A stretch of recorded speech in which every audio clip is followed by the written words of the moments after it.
All right, let's talk some footy. We will go Aussie rules into the rugby league, considering we have the privilege of our Aussie rules expert Steem with us for this afternoon's show. AFL round 11, second week of Sir Doug Nicholls round. Not Sir Doug Nicholas, Sir Doug Nicholls. Glad you got it right this week. Thank you. I've had a few more beers. I think it's helped. Good stuff. I think it's helped a lot. Friday, we actually saw a real blockbuster in two teams that are kind of maybe going in different directions. Richmond, the former dynasty, maybe an older list, maybe just starting to slide down a little bit. Sydney with the young list, maybe some people have them as premiership smokies. Steem, did you catch much of this, and what were your thoughts? Yeah, I watched the game. So it's interesting you kind of mentioned going opposite directions, because the form going into the match, Tigers were actually on a 4-game winning streak, where Sydney had, really actually struggled against the top 8 teams, of course losing to the mighty Carlton Blues the week beforehand. But buy your GF tickets. The game kind of started off. So Richmond played really well in the first half. Got on a run, 7 consecutive goals. They're playing that classic Richmond footy, move it on, play quick, knock on forwards. It looked like it wasn't raining, but it still looked like the ground was a bit soggy, or there was a bit of water on the top of the surface. But yeah, so that really suited their game style of just move it on, play it on quick.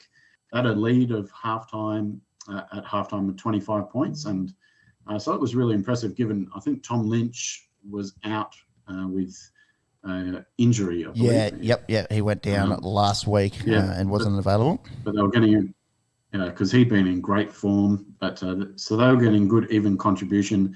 But then it was the Swans. They started to get on top, especially in the middle and the centre clearance in the third quarter. And Richmond could not play with that usual speed. Instead, they're having to repeatedly go long down the line. And then it was really obvious that Lynch wasn't in the game. And then into the last quarter, it was really starting to get tight. But 3 last quarter goals from Big Bud brought him to 5 total from the match. He got Sydney home and saw Bud. He got best on ground with a Goods O'Loughlin medal. Of course, 2 famous Indigenous players for the Swans. Well, what did you guys think about that take of the Swans being too dependent on Buddy? Yeah, that was from Adam Cooney, who stated, if Buddy doesn't elevate his game, Sydney lose. He's in his 18th season. They rely on him to win games, which is a slight concern. Are they too reliant on Buddy, do you think? Is it? I think that this is kind of like the LeBron factor. Like, he's going to get them into the finals, but then he needs to go to another level if they want to go deep into the finals. So they're so reliant on him to do that, which, you probably don't want Buddy to be doing this late in his career. They want other guys to step up to do it, but... Can you share those 5 goals around? Most teams play well when their full forward or centre half forward plays well. Like Carlton will play well if Charlie Curnow plays well. St Kilda plays well when Max King plays well. Geelong, if Jez Cameron and Tom Hawkins are going well, they play well. So I think it's a kind of a bit of a roundabout argument in that sense. Of course you need your big, tall power forwards to stand up and win your games. That's why they're in your team. So plus he's the veteran leader. That's also the vocal one, and he's the presence, the one that kind of G's them all up. So if he plays well, kicks 5, then they're going to lift. I mean, it's Isaac Heaney is probably one of their other good ones, but he's been really down on form lately. He was had a good first month of the season, but he's probably the other one that maybe if Buddy wasn't picking up the slack, you'd hope that Isaac Heaney was, but well, maybe that's that's the concern. If Buddy's quiet, who then steps up in that filler hole? Yeah, I think it's a roundabout argument, Steem. Like you said, when your full forward goes out and kicks 6, pretty unlikely that you lose. But also, I can see where Cooney's coming from. If Buddy's out or he gets shut down like he did in the Gold Coast Suns game, and you're relying on a 19-year-old in Logan McDonald or one of your other tall options to step up, it puts a pressure on the young kids. But I tend to agree, roundabout argument. it's Here- chicken or here's the egg kind of test, stuff. Because let's see what happens next week, because Buddy's been handed a one-match ban for striking Trent Cotchin across the chops. Yep. So he's going to miss next week versus Melbourne. Yep. If he accepts and he doesn't challenge it. So yeah, that's going to be the test. How reliant are Sydney on Buddy? Especially, they're not going to have him next week. Especially against Melbourne with Lever. And May went down yesterday, so it'll be interesting to see if he is involved. But we'll get on to Melbourne in just a second. Let's recap yesterday's games. 5 games on the Saturday. Should just mention the big talking point was after the siren. The final margin was only 6 points. The ball was probably about 70, 75 out from Richmond goal. A free kick got paid to Richmond, Dion Prestia. It was actually paid by the non-controlling umpire. So the umpire kind of out of the zone, but like immediately afterwards, the siren goes and the Swans, I think it was Chad Warner, who actually played a really good game, was instrumental in the third quarter turnaround. He kicks the ball into the crowd in celebration. So all the Richmond guys are going, hey, he's kicked the ball 50 away after a free kick. That's 50. We should move from 70 out to 20 out. And you could see the umpire is surrounded by all the Richmond players. He's talking into his earpiece into the other umpires to say, what should we do? Is it 50? Is it not? And then they decided, no, let's use common sense was their exact words, and to say, no, it's not 50. So Richmond, it's your free kick, but you can try and barrel one from 70. But yeah, there was a bit too far out, but it could have been a different story had that 50 be paid. So common sense is an interesting way to justify it as well, because there hasn't been a whole lot, I don't think, with this dissent rule. But anyways, I think there was 60 something free kicks paid in this match, which was it's very high. And I think when you guys were on the show last week, you had Hawthorne and Brisbane live, and that one had the most free kicks in a game for like years and years or something. So they're getting and in this game, there was actually a few 50s given away for dissent and or not giving the ball back. So the kind of precedent was there. I kind of thought Daisy Pearce, she's probably an underrated commentator, kind of gave a pretty good explanation. She's after the game so good. Yeah. She kind of said, well, like the intent of the rule in general play is if you don't give the ball back, if you kind of kick it away, you're slowing it down, you're giving your defenders an opportunity to get back in position and get set up. But she said, after the siren, that's not really relevant anymore. Like you're not kicking it away because you're time wasting. You're not kicking it away to try and give your team an opportunity to kind of set up. And obviously at the final siren, the crowd is really into it. 6 points in the game. And given that the free kick was paid by the out-of-zone umpire, it's very plausible that the Swans didn't hear that free kick being paid. So, I thought that was a pretty good explanation and probably the right decision in the end, that the free kick wasn't paid. I imagine if you are a Tigers supporter, you wholeheartedly agree. The rules are the rules. The thing that I'm concerned about, and obviously whenever there's rules, this is the age-old argument to say, what if a grand final got decided like this? You'd want to make sure that it's pretty crystal clear, going into finals. And it wouldn't have won in the game, it would have been a draw. AFL now, after the famous Collingwood St Kilda draw, brought in, there's extra time if a grand final was to finish in a draw. Bit dumb from a financial point of view. They got to rinse two grand finals back in the day. But yeah, it's a lot of people have been very vocal as well at their disdain in the way that footy has been adjudicated this year. I think Matthew Richardson, Dane Swan have both been very vocal, even using words like unwatchable. I think it might have been the Suns game. It was one of the games. The guy had both his arms out and he was going like this, and then he put his arms down, and then he put them up and he was going again, and they didn't pay a 50. Yeah. This is like, I thought that was the rule. I thought that was dissent. Dude, I gave one away yesterday. Do you know how hard it is to train your brain to not put your arms up in the, like you literally, you need to do, what they need to do actually is any Magoo's footy teams that are running around, and the umpires are, I think they're in the AFL and doing dissent rules. Have someone umpiring at training, and try to train your brain to not raise your arms, because it's so hard. It's a natural reaction. I get you can't, you shouldn't be telling the umpire to fuck off and et cetera, et cetera. You should be they to get rid of that, sure, but that's a natural reaction to throw your arms in the air if you don't agree with a call. It's actually really hard to do in the heat of the moment to just have the body awareness. You just got to remember behind the head. Yeah, that's right. Get them up in the air and then I was just scratching my head. Yeah, exactly. Just stretching. Very hard time, Peps, believing you were anything but respectful towards the referee. I'm an absolute angel, mate. Absolute angel. Yeah, that's why I can't believe what I'm hearing. Very good. Shout out to AFL Canberra and your 18-year-old umpires. Okay. Before I get suspended for dissent on the internet. Geelong can't fine you if you don't get paid. Who's that? The black dude meme. Yeah, pointing at his brain. Can't get fined if you don't get paid. Very interesting. Geelong Adelaide kicked off a Super Saturday of 5 games. Crow started pretty well but couldn't convert. Steem, did you catch much of this or highlights or any of it?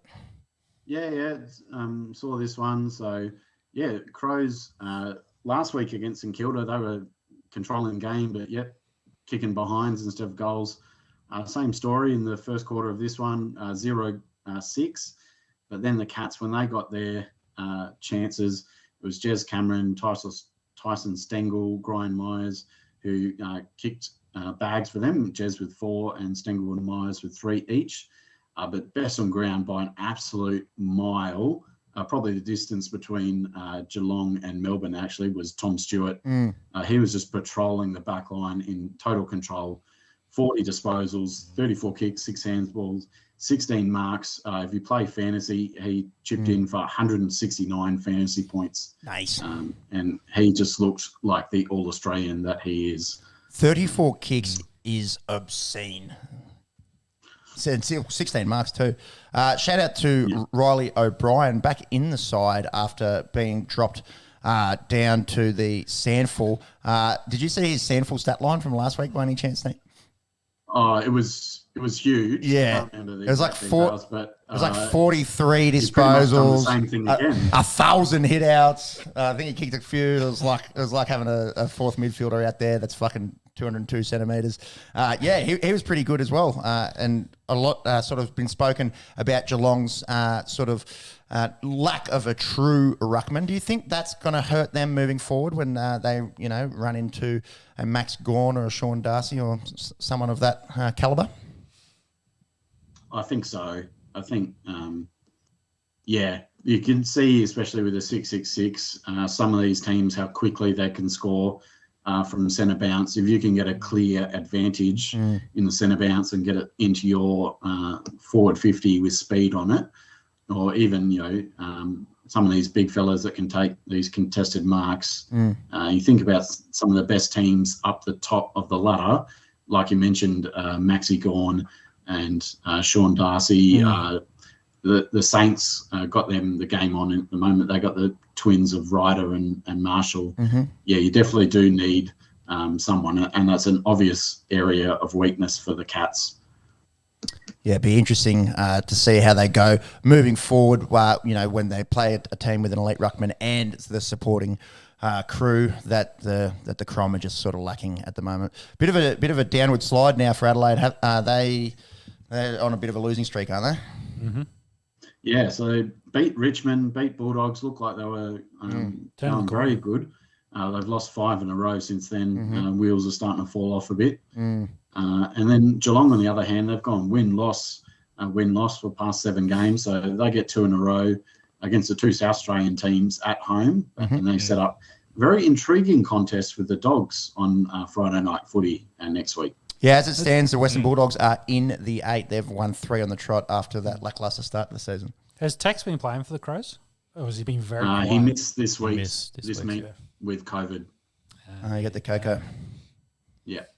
So apart from that, he's been playing, but seems to have been quiet.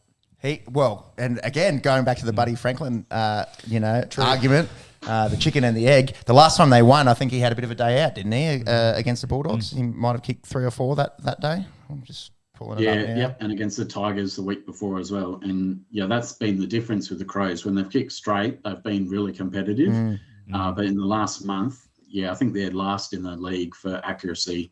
So they're not converting their chances at all. And part of that, I guess. Yesterday was no Tex. Back in round 5 when they beat Richmond, he booted 5. And in round 6 when they beat the Dogs by a point, he booted 3 and had 19 disposals. So there you go. That's pertinent given Adam Cooney's statement regarding Buddy and Sydney.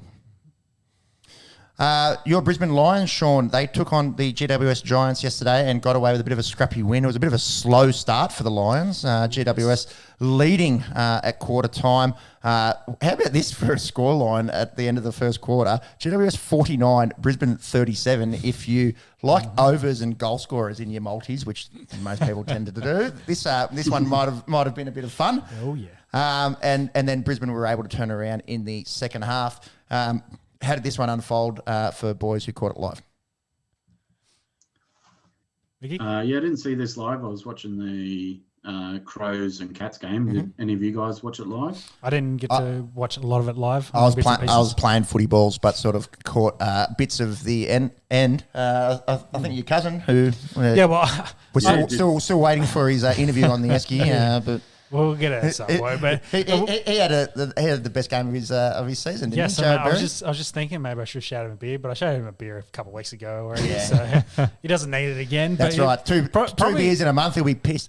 Yeah, I'd say his best game for the Brisbane Lions, and then my question was, do you think he got the 3 Brownlow votes for this to take from Lockie Neal, or do you think Lockie still got it in the end? I think Lockie got the 3. Because I think for El Neal 3 votes. El Neal 3 votes. I thought Jared kind of had the lead through the first couple of quarters. He started on fire, didn't he? And Lockie then came back through in the second half, and they really turned it on, the Lions, to win that game. Final stat line, Jared, El Neal. Jared does tend to do that, actually. He tends to have better first quarters and first halves, and then can go missing in the second half a little bit. Yeah, so, I think he might play more minutes earlier in the game as well, and gets a bit more rest during the second. He has been running a wing for him, but maybe he was in the middle a bit more because McCluggage, his great mate, was out this week, so maybe that gave him more of an opportunity to take Hugh's spot in the guts, where usually Jared's out on one of the wings. Yeah. But for the Lions, the goal kickers, Lincoln McCarthy, he had 3 in the first quarter.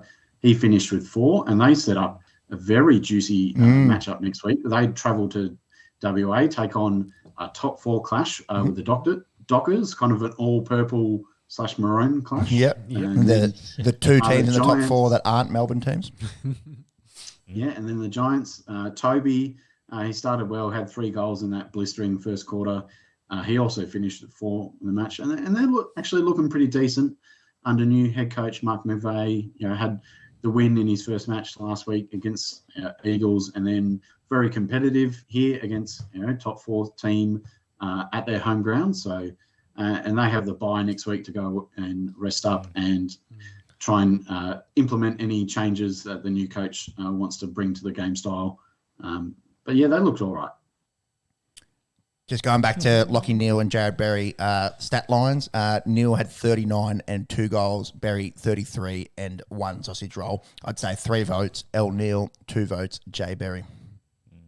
Yeah, I was just bringing it up in case for Lockie Neal's chances. To drop votes. We've spoken about how Neal is in a really advantageous position to win a Brownlow there at Brisbane, as per maybe Cripps at Carlton, whereas the Melbourne boys tend to take votes off each other a little bit. But I think in terms of this one, I still think 3 votes, El Neal. Yes. Let's talk about Melbourne and then their first loss of the year. Steem obviously shouted out a beer to Jack Bowie for experiencing defeat for the first time at an AFL level. Beaten in their home Ground by this Freo side, and a lot of our chat last week was this is the litmus test for Fremantle. You know, a lot of people are they the real deal, or you know, can they win in Melbourne? Yeah, they can win in Melbourne, and they can beat the best team in the league in Melbourne. Yep. What were our thoughts on this one, Steem? Yeah, so NAM as they're being known for this week. Last 2 weeks. Last week, it looked like they were the method that's kind of got them so many wins in a row. Looked like that was continuing on. Miserly defence, only restricting Freo to 2 goals in the first half, and they built a 25-point halftime lead. And Clary Oliver was everywhere, as he usually is. Continuing his good form. He had 24 disposals in the first half. I think it was either like 10 or 12 more than any other player on the field. He was dominant. And then things started to turn Freo's way after halftime. Some good moves from coach Justin Longmuir. He put James Aish to Oliver as a tagger. One wonders why he didn't do that earlier, but anyway, Aish did a good job. It does unfold like that sometimes, Steem, where someone has a ripping first quarter or first half, and then you have the chat in the sheds, and you say, look, we've got to use someone to go the hard tag here, whereas at the start of the game you might try to play a bit more free. Do you reckon any teams had that chat about you, perhaps? I don't think I've had a hard tag. Well, I'm also a ruckman, so I don't know. You kind of got. I know. It's a little bit different. A little bit different. But also, no, if I was a tall midfielder, a la a Marcus Bontempelli, no, I don't think I would have copped a hard tag ever. They probably would have thought, actually, let him get the footy because he'll probably just turn it over. Anyways, back to guys that can actually play footy at an elite level. So Clary got the hard tag and ended up with 37. So only got 13 in the second half. So that kind of worked out for them. 90% time on ground for Clayton Oliver. What an elite engine! Yeah, like the formula for Freo, obviously shutting down Oliver was one of it. But then they did to Melbourne what Melbourne usually does to everyone else. They dominated the centre bounce in that third quarter. And so they got it into their forward line quickly. And then when it did come out, their tall defenders were intercept marking and putting it straight back in there. So it ended up they kicked 8 goals to 1 in that third quarter, really swung the momentum. And Melbourne, as you guys mentioned before, Stephen May, he was subbed out with concussion in the second quarter. And so that really affected their structure in their defence. And they couldn't use Jake Lever in the way that they usually wanted to use him. And so, that probably contributed to that kind of onslaught. Christian Patraca had his quietest game ever. I think he only had 10 possessions, including not even getting a touch in the last quarter. Wow. Strangely, when the game was on the line the last quarter, and he was playing out of full forward. So a bit of a questionable move there. But, Freo kind of showed the rest of the comp how he can do it. Execute, having the bodies to do it and the skills to execute it for the other teams is a different story. But we'll see if they can back it up. Of course, they'd had 2 losses in a row themselves, and then get this victory against Melbourne, and then go on to versus Brisbane next week. So. That's exciting. And then Melbourne, they're playing the Swans in another good matchup. So there's some juicy games next week, actually.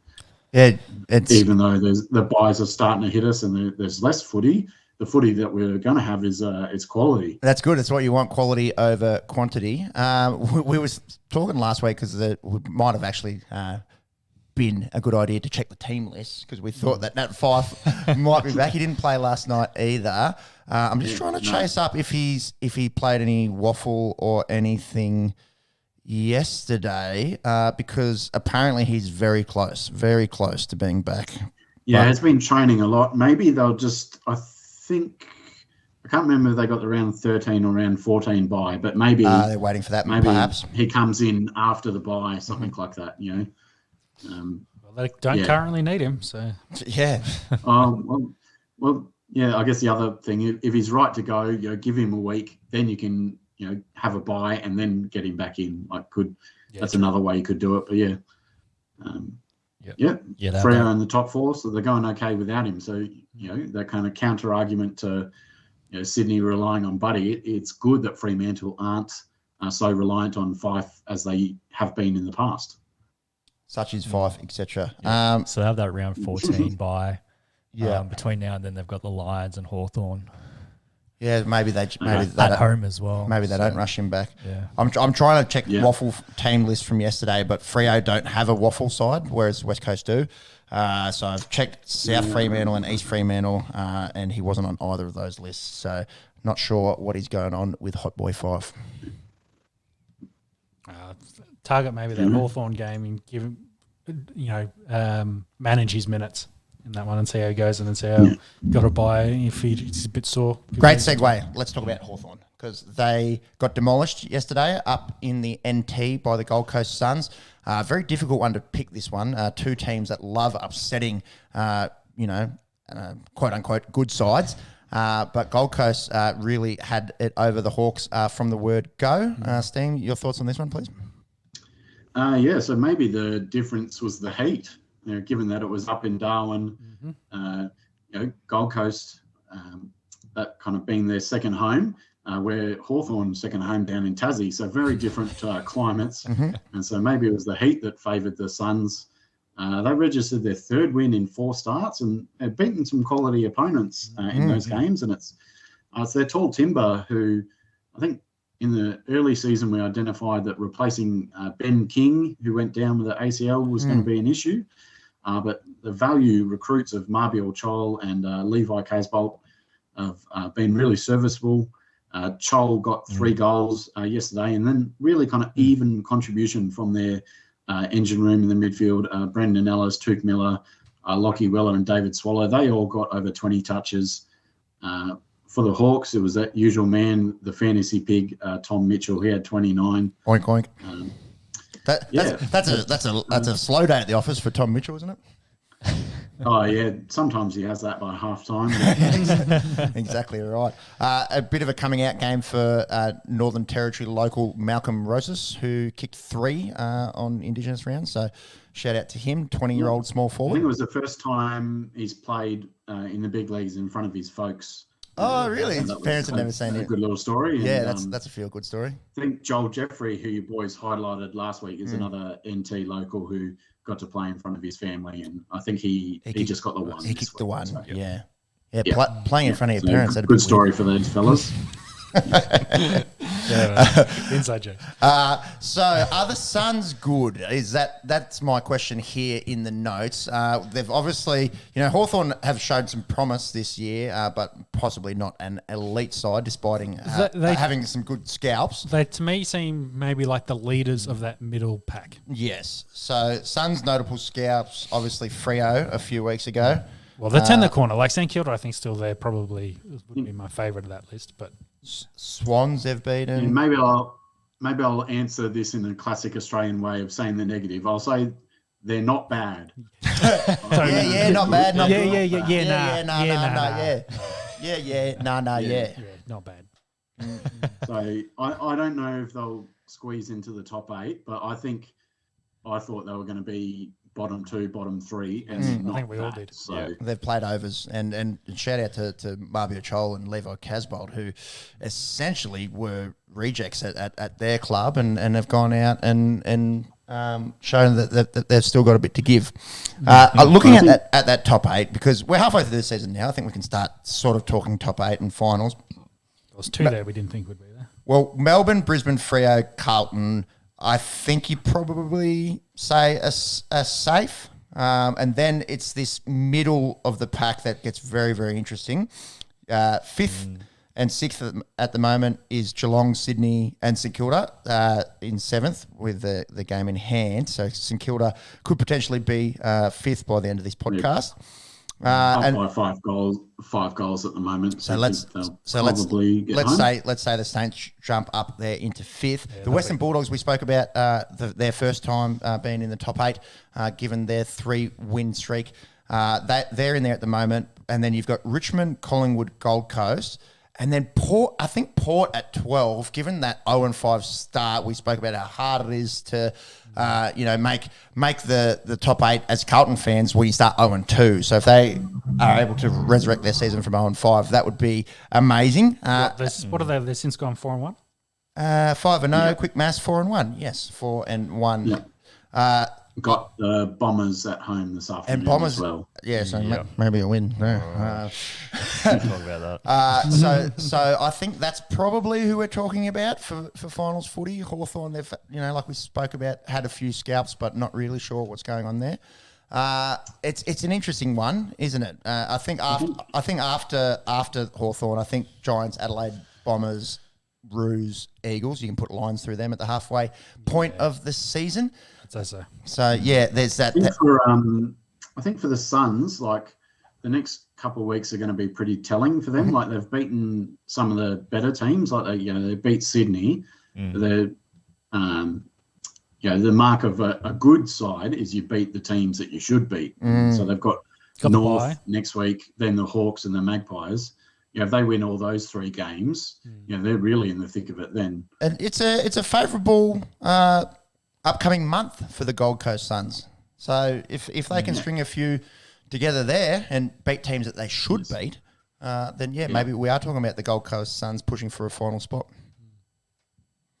Did you want to talk about Bulldogs' dick in West Coast? Yeah, absolute humping. It was the Bulldogs' biggest win over West Coast ever.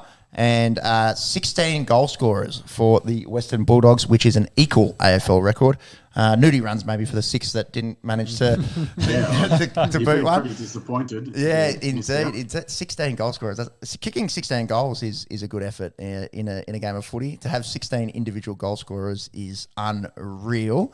Dogs, like we mentioned, back in the top 8. Steem, did you catch much of this or have any thoughts on West Coast getting demolished?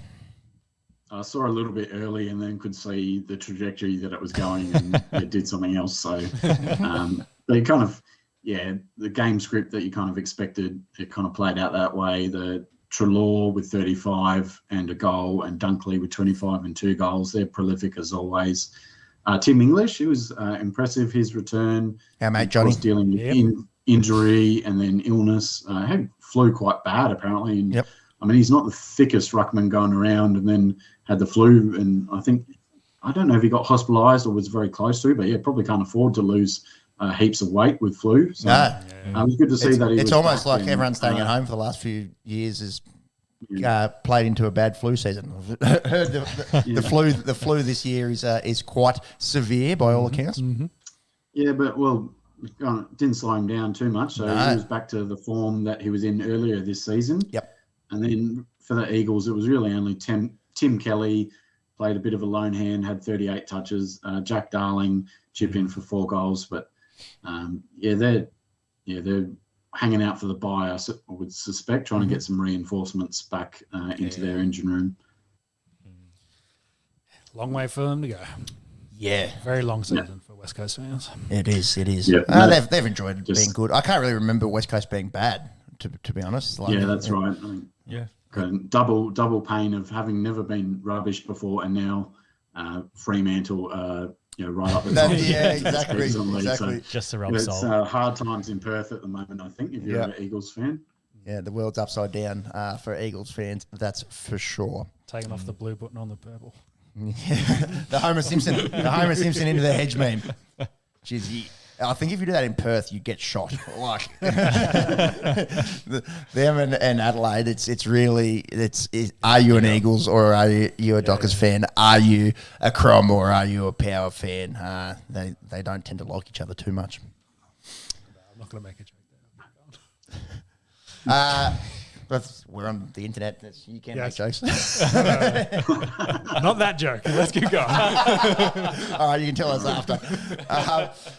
Speaking of St Kilda just before, they are currently 45 points up against North. I think you can put them in the winners column for this week. Massive game at 3:20. Steem, we'll make sure you're off in time to catch first bounce here in Collingwood, Carlton. The fun tidbit from last week that we spoke about, 128 apiece in this age-old rivalry. Two of the big Melbourne clubs, two of the oldest footy clubs in the world, going and to do battle this afternoon. Carlton will start favourites. You quietly confident over there, Steem, or a bit of a danger game, do you think? Yeah, feeling good. I think, feeling good about it. Collingwood were impressive last week, though, having said that, against Fremantle. Bit of a shock win and shock upset for them over in the West. So, you don't put these ones in the book before actually playing the game. And But, I think the Blues, they've got the bye next week, so they'll be making sure they give 100% today. Don't slack off before that bye. And really want to get, that all-time ledger, want to get it back in our favour, get the victory. So, expecting a victory. It's a bit of fun looking at the team photos from 1904 or whatever, and you realise how old these rivalries are, and you wouldn't even think they're playing footy with what they're wearing, and some of the speaking of old photos, it kind of remind me. Some of the good chat this week was I think it was Simon Black who posted a photo from 2003 Brisbane Lions footy trip to New Orleans of current Carlton and Collingwood coaches, Michael Voss and Craig McRae together. Must have been a bit of a dress-up party, had kind of the bit of the chest showing. And the photo doing the rounds because, of course, great teammates over that very successful era for Brisbane, and now first time clashing heads as head coaches of the two storied clubs. A bit of maybe there'll be a lunch bet or something like that for the two great men there for this one. A bit of blue steel. That photo is fucking elite. Just looked it up. There's some purple and orange felt kind of pimp get-ups going, and a lot of Zoolander. It is Zoolander. That's what they are. Because that's the outfit, the same outfits they wore. In one of the scenes. Owen Wilson and Ben Stiller. Yeah. Yep. Zoolander. Great movie. Yeah, definitely. Okay, Port take on Essendon in the late game. Can Essendon jag an upset here, or is Port's good form going to keep rolling? One of the things I heard this week was that, so last week, Bombers were told, bring your mouth guard to training. We're going to get a bit tough and get a bit physical this week. I just mentioned before, a little bit of sunny skies here, but they're expecting a bit of rain come in the evening. So apparently this week at Essendon, they turned the sprinklers on them. Said, really? In the wet. We're going to get ready for a game in the wet. Yep. So mouth guards last week, ponchos and sprinklers this week. So we'll see if they've adapted to the wet weather conditions when the game comes. But I think Port will be too good for Bombers in this one. What about the old longest yard scene when they train in the muddy field, and then the prisoners, they come out and schoolyard bull. Yeah, that's right. They play some schoolyard bullshit. Good movie also. I agree. I think all things kind of point to Port Adelaide continuing their run of good form. When you look at the way that these lists match up, you definitely... you can see why Port are sort of $1.20 favourites. Maybe pump the unders if it's pissing down rain there in Port Adelaide, in Adelaide tonight. In Adelaide, yes. Yep. St Kilda probably home as well by 50 uppers too. So. Any final comments, Steem, before we let you go and catch this matchup between the Pies and Blues? Oh, Goldie's just taken a hanger in the square. That was nice. But no, it's good to see. I think, you must be 5 seconds ahead of us. I haven't seen any hanger. Here we go, boys. There's something coming. You did tell me there could be internet problems at Monk's house. Yeah, so we've got the ball coming in, top of the square. Oh, there you go. Big Goldie. Ruckman that fly. How good. Yeah, I think it's good to see AFL. I think now that Melbourne's lost, everyone's got a loss on the board. Everyone's got a win on the board. You guys were mentioning how close it is in the top 8. Though especially between probably 5th and 10th. So, and just great to see. all that they've done this week and last week for the Indigenous rounds. Even as they show in the highlights of this hangar, you've got the flag painted in the square. You've got them with their special jerseys on, which are always really interesting to see the details in and the stories behind them. So, definitely. Well, last question for you. Weeks of footy. Last question for you, Mickey. A little bit on that. Do you think they'll expand into Northern Territory and Tasmania? Oh, yeah. We're chatting a bit about this during the week. So, obviously, Tassie has been the chat for a while. And they're looking at putting a bid together. And I think that has it could be feasible going into Tassie. They support the games that happen in Launceston and Hobart get a lot of interest. And then they mentioned, if you go to 19, that's a bit of an odd number. Kind of doing even numbers makes sense. NT got thrown up as a possible location. Well, I'm not so sure about that. That to me just completes the Infinity Stones. That's every state then has a football team, but state and territory, except us actually. That leaves us. We got three Giants games. As kind of you guys in Canberra and me being ex-Canberra, we go, what about me? Shannon Knoll. But which I think Canberra population-wise is much bigger than the whole of Northern Territory, and I don't think it affected them too much last night with the game that they had in Darwin. But I know these kind of tropical locations, and when they went up, the Saints played Port Adelaide up in Cairns a few weeks ago, and it wasn't raining, but the humidity in the night time just makes the ball like a bit of a cake of soap. And I for one wouldn't want to be training pre-season training up in these kind of tropical locations. So I just don't know how feasible it is. Canberra screams as a possible location for a 20th team. If places like Perth and Adelaide keep expanding and they're so footy mad, you mentioned there's only 2 teams between those locations at the moment. Like feasibility, the potential for the market there, maybe, I don't know, or maybe they'll do what they've done and relocate a team or something like that. Who knows? I think that's an interesting point that you bring up there between Perth and Adelaide, with Port Adelaide, when they came into the comp, being an existing SANFL club and having a supporter base. It would be interesting to see if the AFL goes, maybe we don't want to expand. Let's sort of put our faith in an existing SANFL or Waffle team for that 20th spot. I guess what the league has kind of done with Dolphins, right? Like exactly. They're kind of existing in lower tier competition. A big team. leagues club as well.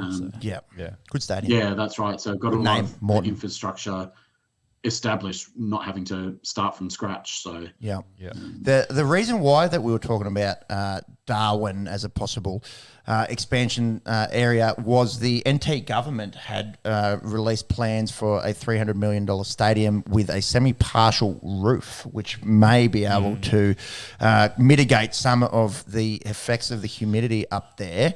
I wonder if the people will go for it up there. It seems to be a lot of money. They are kind of footy mad up there. Well, the question of that 300 mil was like half of it air conditioning. I was going to say it's a big air conditioning unit. That's a big power bill. At Friggy boys, any Friggies listening might have some work up in Darwin for you.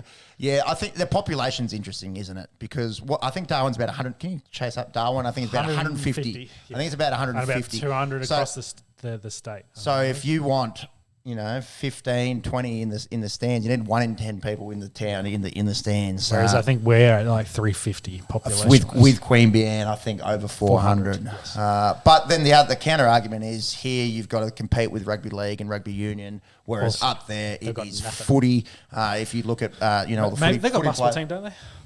No, they don't have a basketball team. No, I don't think they have anything in. No, there you go. Yeah, which something to get behind. Tells you. Yeah, probably speaks to the market though. So, well, to the market, right. Seems that everyone else has thought, nah, not feasible. Would Darwin be able to attract players up there? Well, Money talks, I think. Yeah. We had the same conversation about PNG. So Yeah, but it's different. It is across, different. Darwin's still in Australia. well, Tassie is technically over the water. You're going to have a bit of a fly there. Yeah, well, if I put you in a nice house in Port Moresby or in Hobart, we'll see which one you go to first. Yeah, well, yes. One's cold, one's warm. All right, off to Port Moresby, Sean goes. See you next week on the Esky, coming live from Port Moresby. Population of Darwin, please, Jim. As of 2021, 161,000. Okay, yeah. So you're It's looking pretty small. Yeah, you're looking. That's like Bendigo, Ballarat kind of chat. So I don't know. Rural Victoria might be going, hey, they in a team. Why don't we in a team? There's another 1,000 fucking degrees either. Well, they play games at Ballarat, so it's like, hey, we need to do. All right. Well, Steem, I think that's it for you. Thank you very much for joining us and your vital contributions to our cricket and footy chat to start off the show. We'll hope to get you back for another episode soon. Pleasure as always, boys. Time to nick off and watch the Blues. Go you Blue Baggers. We might get that on the screen for the second half here of this Esky episode.